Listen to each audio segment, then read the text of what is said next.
नमस्कार दोस्तों, स्वागत है आपका फिर से एक नए वीडियो में। तो दोस्तों, बीएसएनएल कर्मचारी वीएस बीएसएनएल पेंशनर्स दोनों को अगर आपस में देखें तो दोनों एक ही छत के तले रहते हैं और दोनों एक दूसरे के आपस में भाई हैं, क्योंकि दोनों लिंकेज है ना। अब यहाँ पर 4 मई को आपको सभी को पता है कोर्ट केस है, लास्ट सुनवाई है। पेंशनर्स के लिए कोर्ट केस है, ठीक है। अभी पेंशनर्स के लिए जो भी फैसला आएगा, ये जो फैसला रहेगा, ये सिर्फ जो पेंशनर्स है उनकी ज़िंदगी बदलेगा या फिर कर्मचारियों की भी। मतलब सिर्फ ये जो फैसला है ये पेंशनर्स के लिए ही होने वाला है या फिर बीएसएनएल कर्मचारियों को भी इसकी कुछ राहत मिलेगी या इससे कोई फ़ायदा मिलेगा। अगर नहीं मिलता है फ़ायदा तो दोनों भाइयों के बीच में इतना भेदभाव क्यों, जबकि दोनों एक साथ लिंक है। दोनों पिछले 9 साल से एरियर के लिए प्रतिबद्ध है, यानी कि एरियर पिछले 9 साल से दोनों को एरियर नहीं मिला है। पिछले 9 साल से दोनों की पीआरसी लागू नहीं हुई है, रिविजन्स लागू नहीं हुए हैं, ठीक है। जो बीएसएनएल पेंशनर्स थे वो भी एक टाइम पे बीएसएनएल कर्मचारी थे। तो इस तरीके का जो भेदभाव है वो कर्मचारियों के साथ क्यों किया जा रहा है, आज इस वीडियो में डिटेल तरीके से क्लियर करने वाला हूँ कि ये जो कल लास्ट सुनवाई होने वाली है ये सिर्फ पेंशनर्स के लिए ही फायदेमंद साबित होगी या फिर कर्मचारियों के लिए भी। तो चलिए, सबसे पहले तो चैनल बने हो तो सब्सक्राइब करें।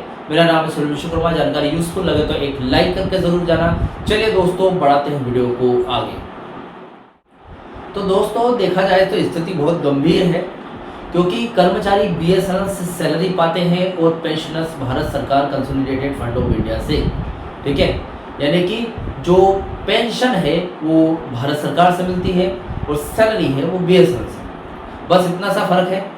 और इसकी वजह से पेंशनर्स पे रिवीजन से अलग होना चाहते हैं।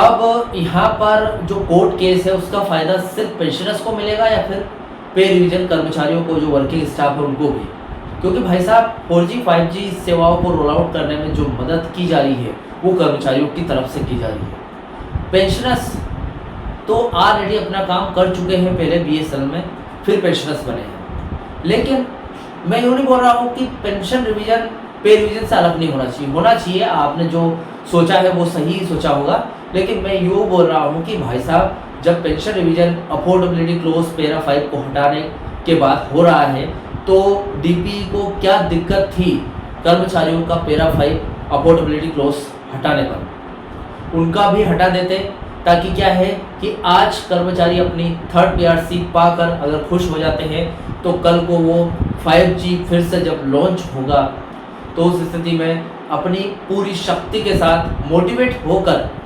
5G रोल आउट कराने में मदद करेंगे कर्मचारी बीएसएनएल की। तो चलिए देखते हैं। देखिए, आज 3 मई है, 2026 है, कल सुनवाई है। सुनवाई को लेकर जो सवाल फिलहाल उठाया गया है, पेंशनर्स और वर्किंग स्टाफ दोनों के लिए भविष्य की चाबी है। कर्मचारी के बीच ये जो चर्चा है बहुत तेज है कि क्या कल जीत केवल रिटायर लोगों की होगी या इसमें वर्किंग स्टाफ का भी भला होगा। देखते हैं, इसको स्टेप बाय स्टेप समझते हैं। देखिए, pension revision VS 3rd PRC, क्या ये एक दूसरे से जुड़े हैं? सरल भाषा में कहे तो ये दोनों एक सिक्के के 2 पहलू हैं। कल 4 मई का जो फैसला है वो वर्किंग स्टाफ के लिए कानूनी ब्रह्मास्त्र जैसा बनेगा। इसे थोड़ा गहराई से समझते हैं। पहला है अफोर्डेबिलिटी क्लोज का गिरना, जो कि पेंशन रिवीजन के लिए हटा दिया गया है, और डीपी की जो फाइल है, जो आईडीए की फाइल है, वो जो डॉट में अटकी हुई थी वो भी अफोर्डेबिलिटी क्लोज यानी कि मुनाफे की शर्त के कारण ही अटकी हुई थी, उसे भी क्लियर कर दिया गया है। अब देखिए, सरकार अब तक 3rd पीआरसी और पेंशन रिवीजन दोनों को ही एक ही बहाने से रोक रही थी। बीएसएनएल घाटे में है,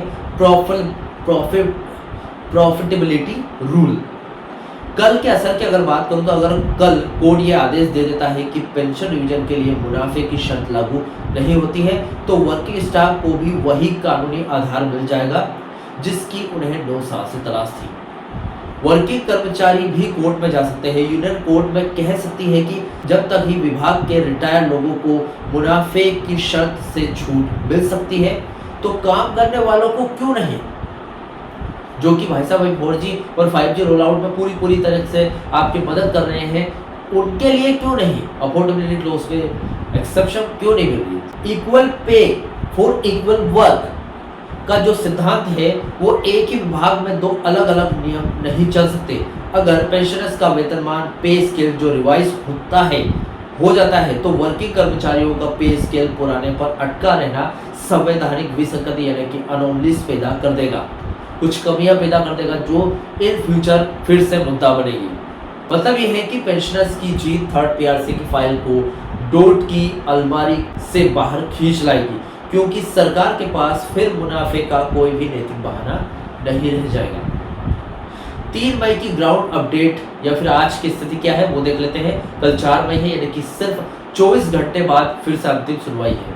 फिर से का मतलब मेरा ये है कि पहले 30 मार्च थी, फिर 20 अप्रैल हो गया, फिर 20 से 28 अप्रैल हो गया, फिर 28 अप्रैल को अब 4 मई को फिक्स की गई है। इसलिए फिर से आप सभी को पता होगा, अगर आप मेरा वीडियो रोज देखते हो तो आप सभी को पता होगा कि तारीख पे तारीख किस तरीके से चेंज हो रही है अंतिम सुनवाई की। चलिए देखें, कल की जो सुनवाई है उससे पहले आज की 3 बड़ी कड़वी सच्चाई को देख लेते हैं। डोट की दोहरी नीति है। पहले तो सरकार ने प्राइवेट कंपनी वोडाफोन को 23,000 करोड़ की छूट दी है।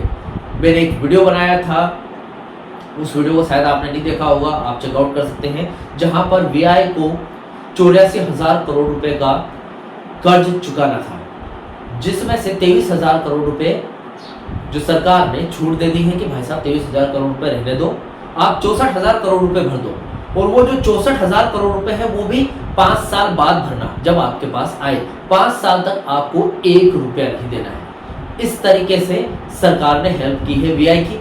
लेकिन बीएसएनएल के मामले में ऐसा नहीं है। बीएसएनएल में सरकार रिवाइवल पैकेज दे रही है, लेकिन बीएसएनएल जो कर्मचारी है अपने ही कर्मचारी बीएसएनएल के सरकार के, और बीएसएनएल के जो पेंशनर्स है उनका पे रिविजन और पेंशन रिविजन पिछले 9 साल से लगातार लटका के रखी है, अभी तक कुछ नहीं हुआ है। फिर प्राइवेट कंपनियों को इतनी राहत क्यों दी जा रही है? मैंने उस वीडियो में सवाल किया था। अभी 23,000 करोड़ की छूट दे रही है। यह खबर कल पेंशनर्स के वकीलों के हाथ में सबसे बड़ा हथियार होगी। वे पूछेंगे प्राइवेट के लिए पैसा है तो अपने ही कर्मचारियों के थर्ड पीआरसी के लिए खजाना खाली क्यों है? एकदम सही बात है, लेकिन कड़वी है। सच्चाई है लेकिन कड़वी है। 7 सीपीसी का अंतर देख लेते हैं। कल डेटा पेश किया जाएगा कि केंद्र सरकार केंद्रीय पेंशनर्स 2016 या फिर 7वें वेतन आयोग का मजा ले रहे हैं, जैसा कि मैंने अभी बताया था, जबकि बीएसएनएल वाले 2017 से सेकंड पीआरसी के पुराने ढांचे में ही पिस रहे हैं। 2017 नहीं, 2007 से। 2017 तो इफेक्टिव डेट है भाई साहब थर्ड पीआरसी की। 9 साल का ये अंतराल कर सरकार की पोल खोल देगा पूरी तरीके से। 2 हो गए प्रूफ अपने पास। इसके बाद एक 17 मई की डेडलाइन भी है। आप फिलहाल देखिए, यहाँ पर एक अपडेट दी थी मैंने, उस अपडेट में 17 मई के बारे में बताया था क्या होने वाला है। उस अपडेट के अनुसार 17 मई की मीटिंग इसलिए रखी गई है ताकि कल यानी कि 4 मई को कोर्ट के रूप को देखा जा सके। कोर्ट क्या फैसला सुनाता है, सकारात्मक फैसला आएगा या फिर नकारात्मक, उस चीज को देखते हुए आगे की प्लानिंग की जाएगी 17 मई को। अगर कोर्ट सख्त हुआ या फिर नकारात्मक फैसला दिया तो थर्ड पीआरसी की फाइल पर 17 मई को आर पार का फैसला होगा। यानी कि देखा जाए तो अनिश्चितकालीन हड़ताल, दिल्ली चलो, काम रोको, ऐसे बड़े आंदोलन हो सकते हैं। तो दोस्तों ये वीडियो था, इसमें मैंने 3 सच्चाई बताई आपको जो कड़वी है, बोलने में तो कड़वी है लेकिन यही होगा आगे। देखते हैं कल कोर्ट की प्रतिक्रिया देखते हैं। 4 मई के बाद जो भी वीडियो निकल कर आएगा मैं ज़रूर लेकर आऊँगा। वैसे 4 मई को जो भी अंतिम सुनवाई होगी उसका रिजल्ट शाम को आएगा या फिर अगली सुबह को आएगा। तो जो भी अपडेट आएगी अगली सुबह या फिर एक दिन बाद आपको इस चैनल पर देखने को मिलेगी। तो दोस्तों आज के इस वीडियो से रिलेटेड जो भी आपका डाउट क्वेश्चन वगैरह हो तो मुझे कमेंट बॉक्स में कमेंट कर सकते हैं। वीडियो अच्छा लगा तो वीडियो को लाइक कमेंट से जरूर करें। मिलते हैं दोस्तों नेक्स्ट वीडियो में। सी यू सून।